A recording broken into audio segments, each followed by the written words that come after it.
The Wanderer approached the human space station 3 weeks later. Jake had delayed the return as long as he could, knowing what waited for him. Military tribunal, questions, possibly arrest. Zira sat beside him, watching the station grow larger on the screen. "You are nervous," she said. Her telepathic sense picked up his emotions. "A little. I broke a lot of rules. They might not be happy with me. I will tell them the truth, that you saved a life, that you did the right thing. I hope that is enough." They docked at the station and were immediately met by security personnel. A stern-looking woman in a commander's uniform stepped forward. Her name tag read Commander Harris, Lieutenant Morrison. "You have been absent from your patrol route for nearly a month. You failed to report in. You ignored direct communications. Explain yourself." Jake stood at attention. "Ma'am, I discovered a crashed ship with a survivor. I provided emergency medical assistance and ensured their safety." Commander Harris looked at Zira. "This is your survivor?" "Yes, ma'am. This is Zira, formerly of the Velkari Imperial Fleet. And you decided to bring a foreign military officer to a human station without clearance." "I did, ma'am. I had good reasons." "Those reasons better be excellent, Lieutenant. Come with me, both of you." They were led to a conference room where 3 senior officers waited. Jake recognized Admiral Clark, the head of the sector. This was serious. They sat down. Commander Harris activated a recording device. "This is a formal inquiry into the actions of Lieutenant Jake Morrison." "Lieutenant, tell us everything," Jake did.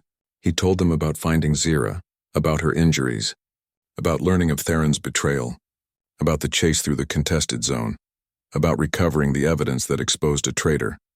When he finished, Admiral Clark leaned back in his chair. "That is quite a story, Lieutenant." "It is the truth, sir." Clark looked at Zira. "And you can verify this?" Zira nodded. "Every word. Jake Morrison saved my life when my own people tried to kill me. He risked his career and his freedom to do what was right. He showed me that humans are not what my empire told us they were." "What did your empire tell you?" "That humans are violent, selfish, that they only care about themselves." Jake proved all of that wrong. Commander Harris spoke up. "You still violated protocol, Lieutenant. You had no authority to interfere with Velkari affairs. You should have reported the situation and continued your patrol. If I had done that, ma'am, Zira would be dead. Theron would still be selling military secrets. And we would have never known about the security breach. That is not your decision to make." "With respect, ma'am, I disagree. When someone is dying in front of you, the decision is simple. You help them. Everything else is just paperwork." Admiral Clark made a sound that might have been a laugh. "Just paperwork. Is that what you think military regulations are?" "No, sir. But I think sometimes doing the right thing is more important than following every rule." The room went quiet. The officers looked at each other. Finally, Admiral Clark spoke. "The Velkari Empire has officially thanked us for exposing Captain Theron. His arrest prevented what could have been a serious threat to their security. They have also confirmed Zira's story and praised her actions." He paused. "However, Lieutenant Morrison, you cannot simply ignore orders whenever you feel like it." "I understand, sir. You will receive a formal reprimand. It will go in your record. You will also be assigned to desk duty for 3 months." Jake nodded. "It could have been much worse." "Yes, sir. I accept. However," Clark smiled slightly, "your actions did save a life and prevent a security crisis. That counts for something. After your desk duty, you will be promoted to full lieutenant and assigned as a liaison officer." Jake blinked.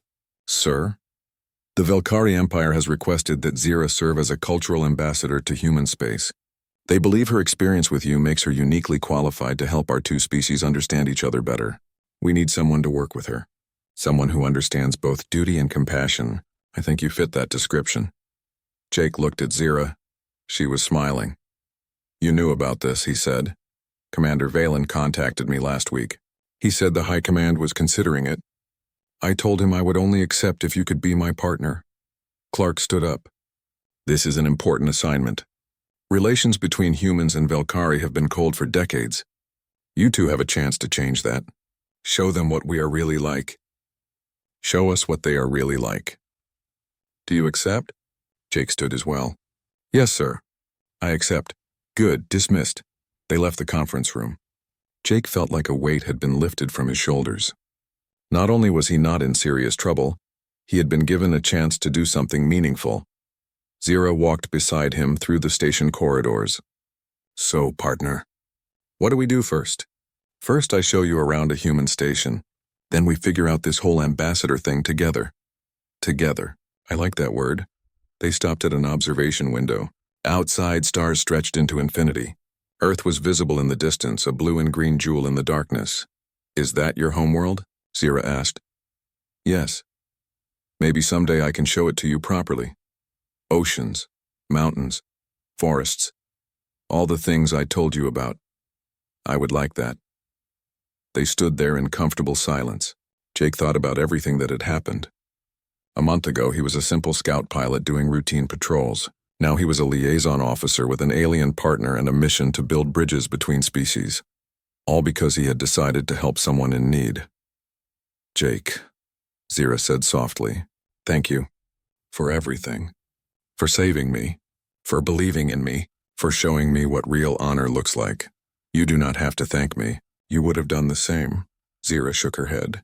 I do not know if I would have. Before I met you, I might have followed orders. Might have left someone to die because it was not my problem. But you taught me better. You taught me that every life matters. That helping others is not weakness.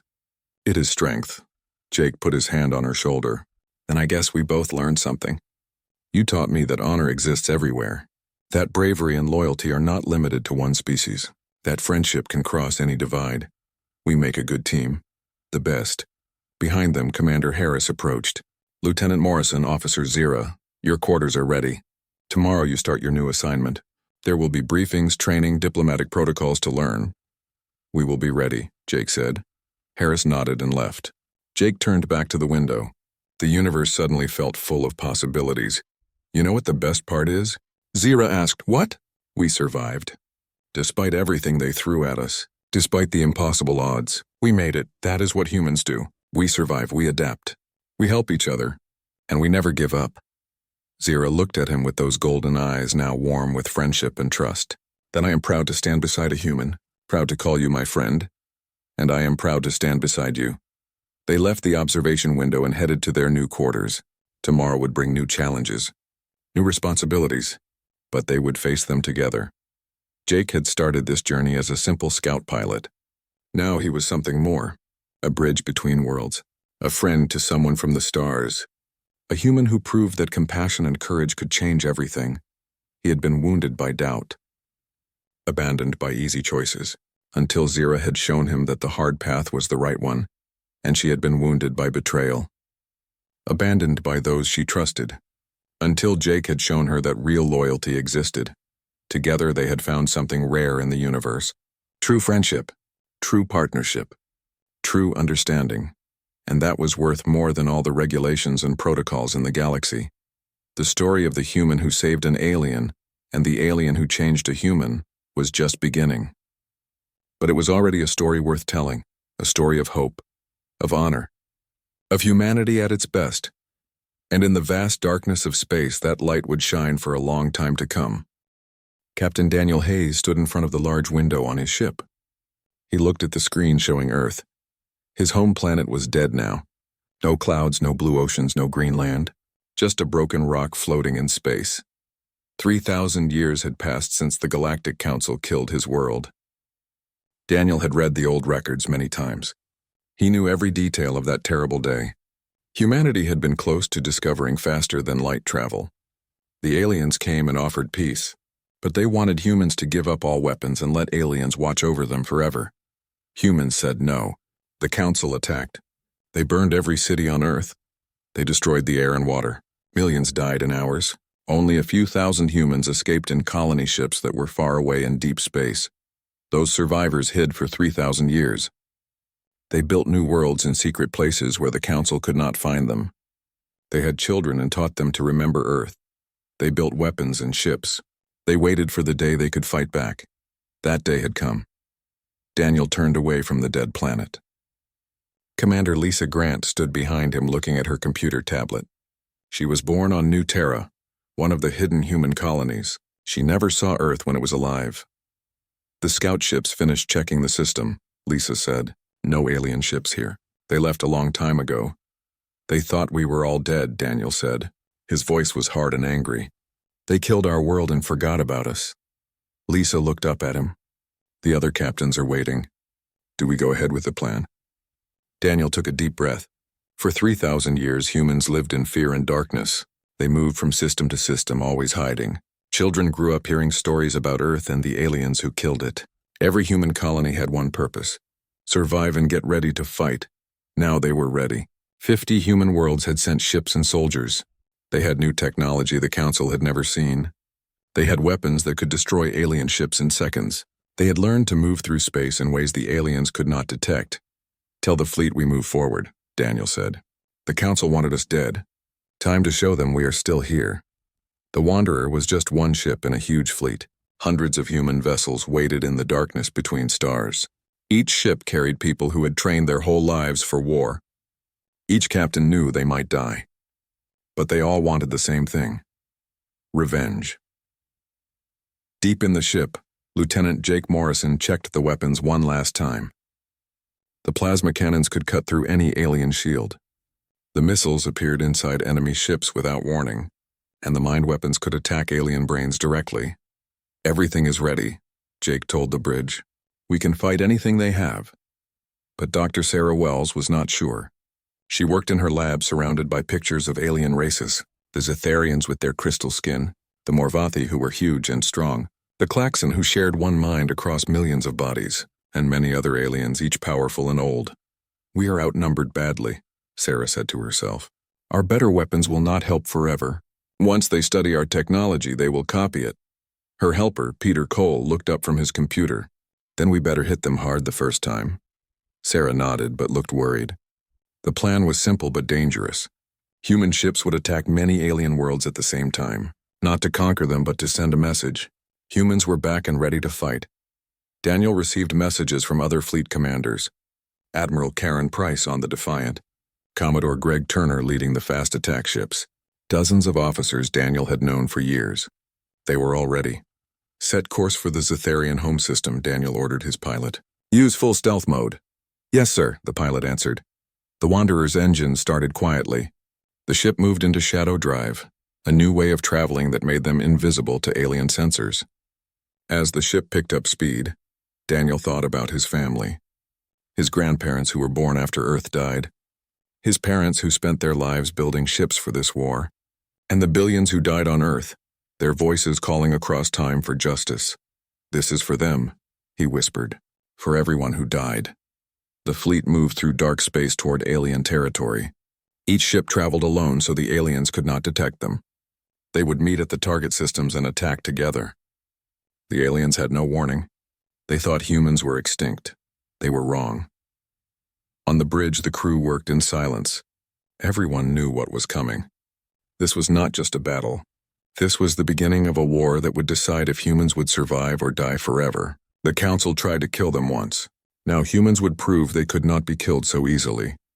Daniel watched the stars move past his ship. Somewhere out there, the aliens who killed Earth were living in peace. They had forgotten about the small species they destroyed. They would remember soon. The war was starting. After 3,000 years of hiding and preparing, humanity was coming back. And they were bringing fire and death with them. The Wanderer jumped through space toward the enemy. Behind it, hundreds of other ships did the same. The human fleet was moving. The Council would learn that some enemies never forgive and never forget. They would learn that humans were survivors, and most importantly, they would learn that Earth's children had come home. Daniel's hands gripped his chair arms tight. His heart beat fast, but his mind was clear. He had trained for this moment since he was a child. Every simulation, every practice fight, every lesson about the aliens, it all led to now. How long until we reach the target? He asked. 2 hours, Captain, the pilot answered. 2 hours until the first attack. 2 hours until the Council knew humans still existed. 2 hours until 3,000 years of anger and pain turned into action. Daniel looked at his crew. They were young and old, men and women from different colonies, but they all shared the same fire in their eyes, the same need for justice, the same memory of a blue planet that no longer existed. Get some rest, Daniel told them. When we arrive, there will be no time for breaks. We hit them fast and hard, then we leave before they can respond. The crew nodded and some left the bridge. But Daniel stayed in his chair, staring at the screens. He could not rest, not yet. Not until the first blow was struck. Not until the Council knew that their crime had not been forgotten. The ship moved silently through space. Time passed slowly. Each minute felt like an hour. But finally the pilot spoke again. "We are approaching the target system. 30 minutes until we reach attack position." Daniel stood up. "Wake everyone. Battle stations. This is it." Alarms rang softly through the ship. People ran to their positions. Weapons powered up. Shields activated. The Wanderer was ready for war. And somewhere ahead in the darkness, an alien world had no idea death was coming. The Zetharian homeworld of Crystallos was beautiful. Cities made of living crystal covered the planet. They grew in patterns that the Zetharians believed showed the order of the universe. It was peaceful and ancient. The people there had not known war in thousands of years. They had no idea what was coming. Commander Lisa Grant sat on the bridge of her ship, the Retribution. She watched the alien world on her screens. Her tactical officer, Lieutenant Nina Ross, read the data from their sensors. "Defense platforms around the 3rd and 4th planets," Nina said. "Patrol ships in normal positions. They have not detected us." "Keep the stealth systems on," Lisa ordered. "Wait for the Admiral's signal." Far away, other human ships moved into position around different alien worlds. They all waited for the same moment. The moment when humans would announce their return to the galaxy. On the Wanderer, Daniel watched the countdown timer. 30 seconds until the attack began. He thought about the arguments people had for years. Was revenge the same as justice? Should they punish aliens who were not born when Earth died? How much violence was right? The Council answered those questions when they chose to kill everyone on Earth. 10 seconds, Lisa announced from her ship. Daniel's hands held the arms of his chair tight. The bridge crew was quiet. Everyone focused on their work. They had trained their whole lives for this. 5 seconds. Jake Morrison stood ready at the weapons controls. His fingers weighted over the firing buttons. 2 seconds. Sarah Wells watched from her lab. Her face was pale but determined. Execute. Across the galaxy, 24 human warships appeared and opened fire. The effect was huge. Missiles appeared inside alien shields and exploded. Plasma beams cut through patrol ships before their crews knew they were under attack. At Crystallos, the Zetharian defense fleet tried to respond. Crystal warships launched from orbital docks. But they were built to fight other Council races, not an enemy with technology hundreds of years more advanced. "Enemy ships launching," Nina reported. 20 cruisers coming toward us. "Send out the drones," Lisa commanded. From the Retribution's launch bays, hundreds of small combat drones flew out. Each one was small but had smart computer brains that could think faster than living pilots. They swarmed the Zetharian cruisers like angry insects, overwhelming their defenses with numbers and unpredictable movement. On the planet below, panic spread through the crystal cities. The Zetharians had not known war in 2,000 years. The Galactic Council kept peace among its members. No outside force had ever been foolish enough to challenge them. Until now, Council emergency messages flooded space communication. Distress calls came from 12 systems at once. Demands for explanation, threats of punishment, and under it all something the Council had not felt in thousands of years. Fear. On the Wanderer, Daniel watched the tactical display as the attack unfolded. The goal was not to conquer these systems. It was to prove that humans could strike anywhere, anytime, to show that Council defenses meant nothing against human technology.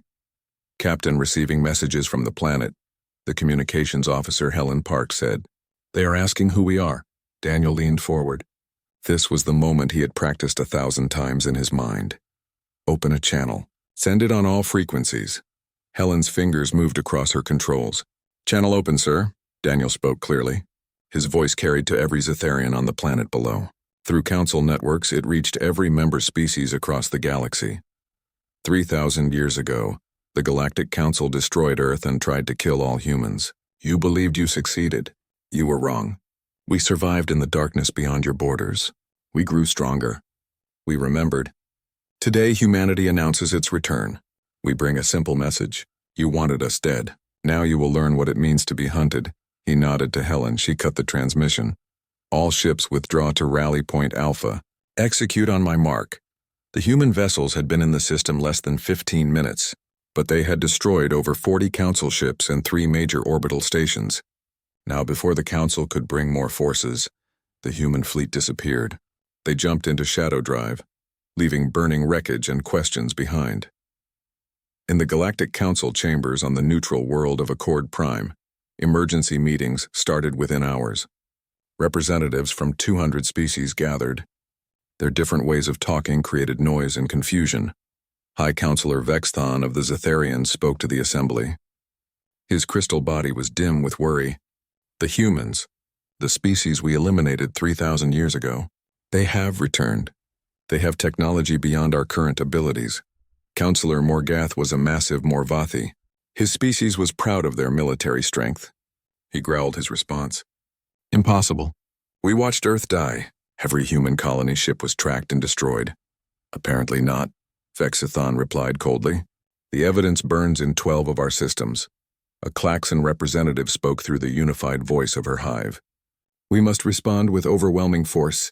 Humanity must be found and eliminated permanently this time. But High Arbiter Zalnex, the leader of the Council, raised a tentacle for silence.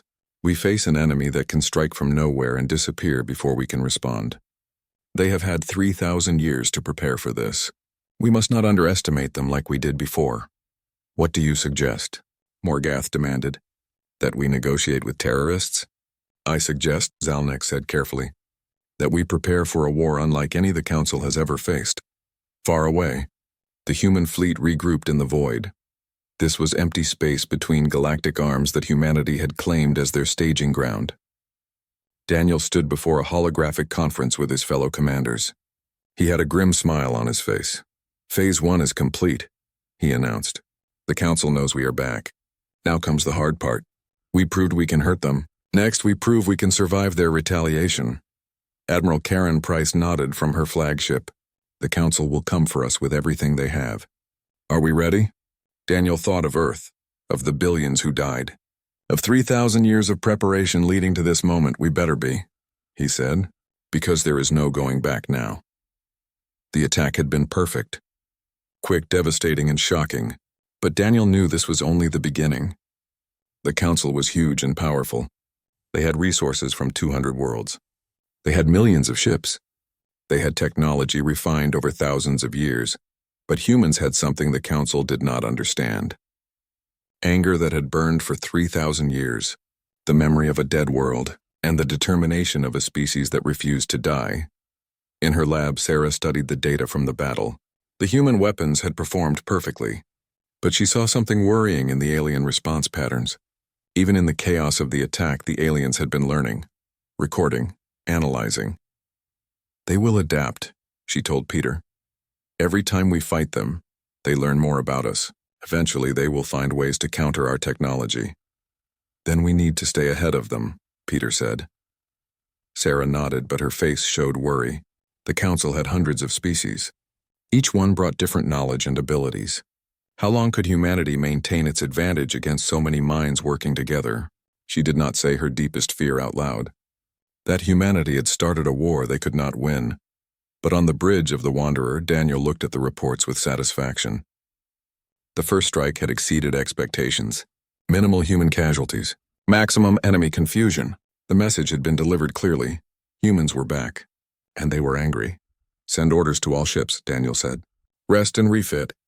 In 48 hours, we strike again. Different targets. Different tactics. We keep them off balance. The crew acknowledged the orders. As they dispersed to their tasks, Daniel stayed in his chair. He stared at the tactical map showing Council space. So many worlds. So many enemies, such a huge task ahead. But humans had done impossible things before. They had survived when their world died. They had hidden for 3,000 years without being found. They had built a fleet capable of challenging the greatest power in the galaxy. They could do this. They had to do this. Because the alternative was extinction, and humanity had already died once. They would not let it happen again. The war had begun. The Council's perfect peace was shattered. And somewhere in the dark between stars, human ships prepared for the next strike. They were outnumbered, outgunned, and facing enemies who had ruled the galaxy for thousands of years. But they had one advantage the Council could never take away. They had nothing left to lose. The Council's response came fast, but not in the way humans expected. Instead of sending massive fleets, they first attacked with information. Within days of the human strikes, every council network showed the same message to their populations. Commander Lisa Grant watched the broadcast from her ready room on the Retribution. A holographic Zetharian appeared, speaking in calm, diplomatic tones. Citizens of the Galactic Council, we face a threat from a species long thought extinct. Humanity, in their primitive rage, has attacked peaceful worlds without cause. They are terrorists and criminals who reject the civilized order we have built. Make no mistake, they will be found. They will be stopped. And this time there will be no mercy. Lisa shut off the display with anger. They are changing the story, making themselves the victims. Beside her, Jake Morrison nodded. It is smart. Unite their populations against a common enemy. Make us the monsters. We destroyed their military stations, Lisa said, not their cities. We could have killed millions. We did not. They will not mention that part, Jake replied. He was right. The council propaganda machine painted humanity as savage destroyers. They left out the part about the genocide 3,000 years ago. To the younger generations of council species, humans were myths.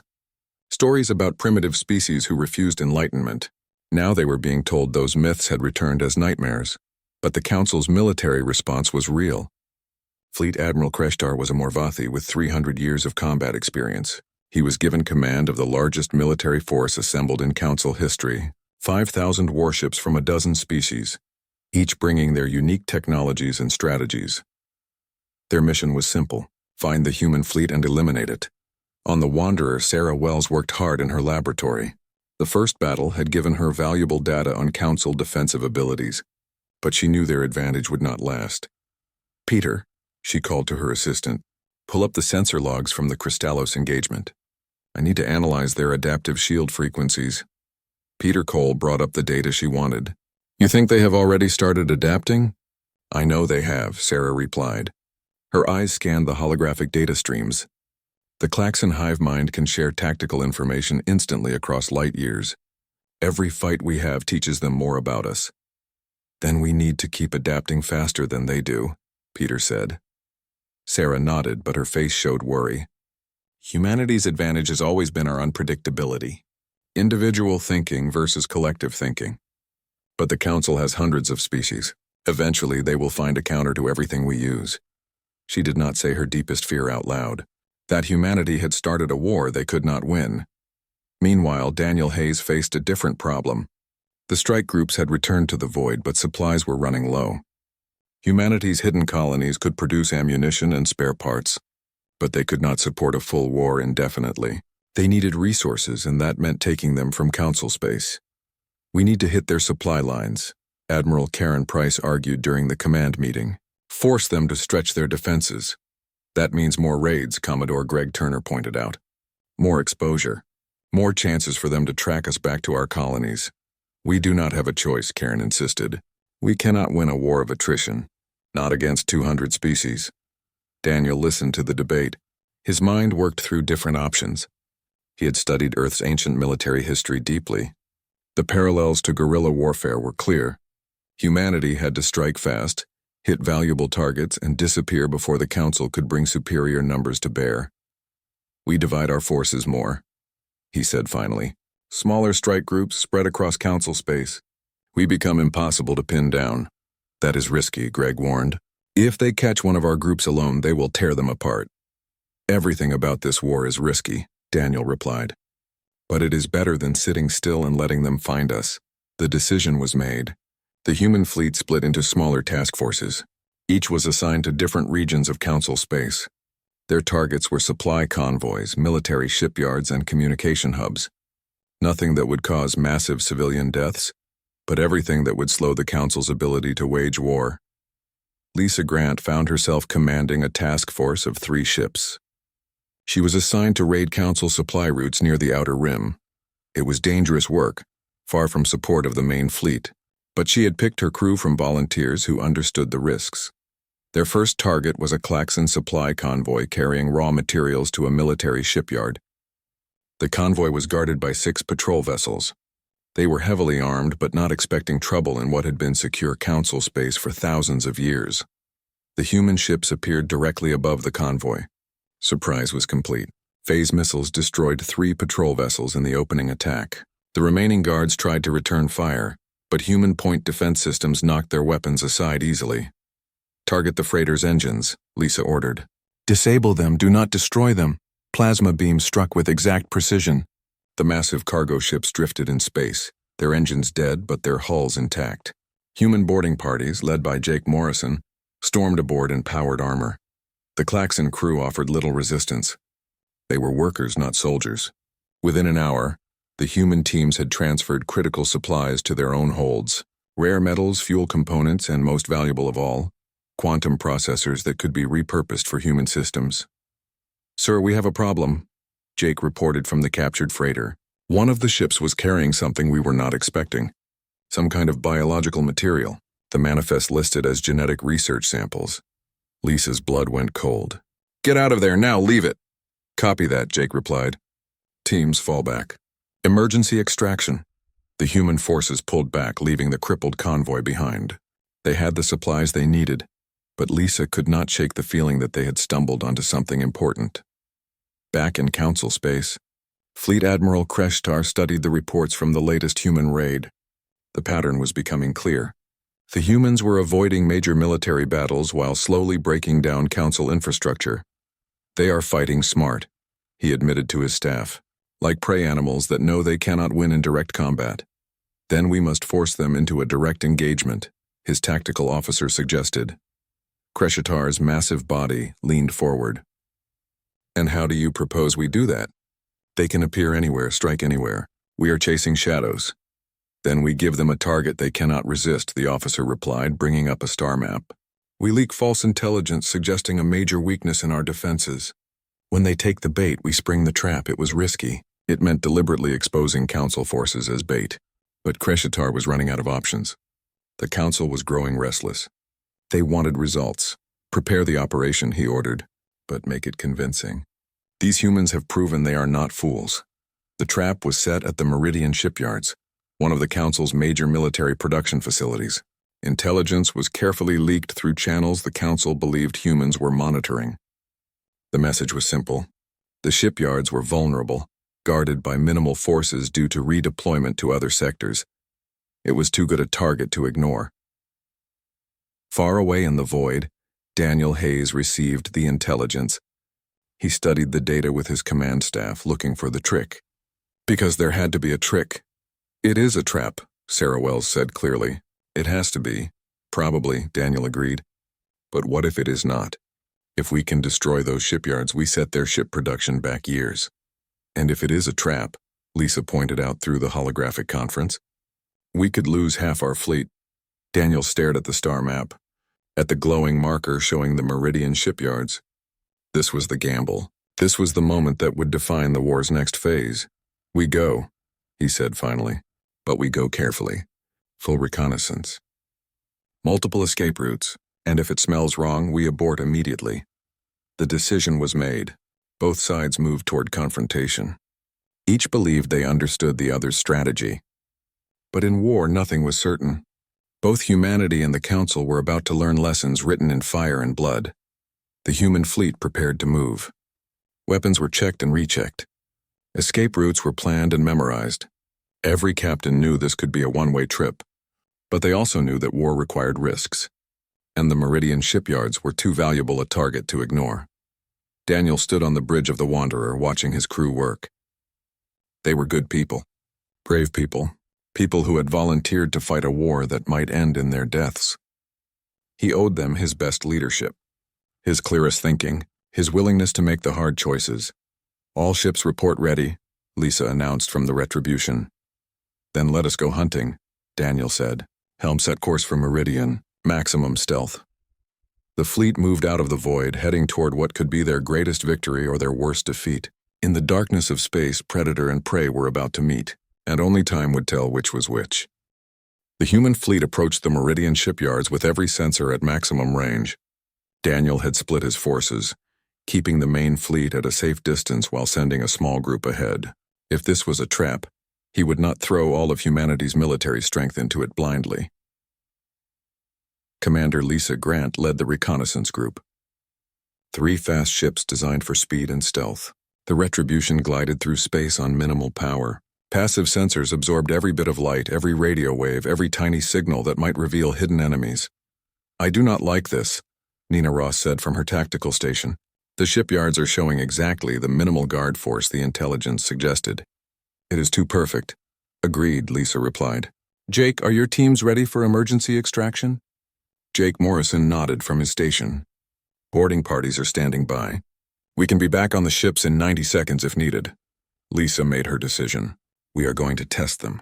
Fire a single-phase missile at their outermost defense platform. Let us see how they react." The missile launched, crossing the distance to the platform in seconds. It exploded against the structure's shields, causing minor damage. Nothing critical, just enough to be noticed. For a moment, nothing happened. Then space lit up with weapons fire from a dozen directions. "Ambush!" Nina shouted. Council vessels appearing all around the shipyards. "I count 40 ships, no, 60. More appearing every second." Lisa's hand hit her console. "All ships, emergency withdrawal." "Shadow drive now!" The Retribution's engines flared to life. But the trap had been set perfectly. Council ships had positioned themselves along the obvious escape routes. Plasma fire and solid rounds filled space, creating a deadly web. "We cannot jump to shadow drive through that," the helmsman reported. "The gravitational interference will tear us apart." "Then we fight our way out," Lisa said firmly. "All weapons free fire. Nina, find me a gap in their formation." The 3 human ships twisted and turned through space. Their advanced maneuverability let them dodge attacks that would have destroyed older vessels. Drones poured from launch bays, creating chaos in the Council formations. Phase missiles struck at enemy engines, trying to create an opening. But the Council had learned from earlier fights. Their formations were tighter. Their coordination was better. Fleet Admiral Kreshtar watched from his flagship with grim satisfaction. "They took the bait," his tactical officer reported. "The reconnaissance group is trapped." "Good," Kreshtar replied. "Close the net. Do not let them escape, and prepare for the main fleet. They will come to rescue their scouts." That is when we spring the real trap. He was right. On the Wanderer, Daniel watched the tactical display as the recon group fought for survival. Every instinct screamed at him to help them. Lisa was one of his best commanders. Jake was a friend. The crews on those ships were people he had trained with and trusted. "We have to go in," Admiral Karen Price argued. "We cannot abandon them." "That is exactly what they want," Sarah Wells countered. "Daniel, if we commit the main fleet, we could lose everything." Daniel's hands gripped his command chair until his knuckles turned white. The weight of command had never felt heavier. Save his people or save humanity's future. There was no good choice. "Prepare the fleet for combat insertion," he ordered. "But we are not charging in blindly." "Sarah, I need you to do something dangerous." Sarah looked up from her console. "How dangerous?" "Can you turn the psionic amplifiers into an area weapon?" "Something that affects a wide zone?" Her eyes went wide. "Theoretically, yes. But the feedback could kill the operators." "And the moral problems." "The morals disappeared when the Council destroyed Earth," Daniel said harshly. "Can you do it?" Sarah nodded slowly. "Give me 10 minutes. Those 10 minutes felt like hours. At the Meridian shipyards, Lisa's task force continued to fight. The Retribution had taken damage. Her shields flickered under heavy fire. One of the escort vessels, the Valiant, exploded in a ball of fire as its reactor was hit. "We are not going to make it," Nina said quietly. Lisa refused to accept that. "Keep fighting. Daniel will come." "I know he will," and he did. The main human fleet appeared at the edge of the battle zone. They did not charge into the trap but took position at maximum weapons range. Sarah Wells, her face pale and hands shaking, activated the experimental psionic weapon. On every Council ship within range, chaos broke out. The psionic pulse did not destroy systems or break hulls.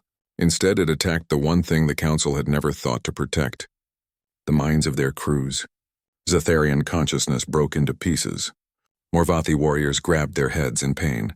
Klaxon hive connections shattered, leaving individuals confused and lost. It lasted only seconds, but it was enough. The Council formation collapsed into disorder. All ships pushed through, Daniel ordered. "Get our people out of there!" The human fleet surged forward.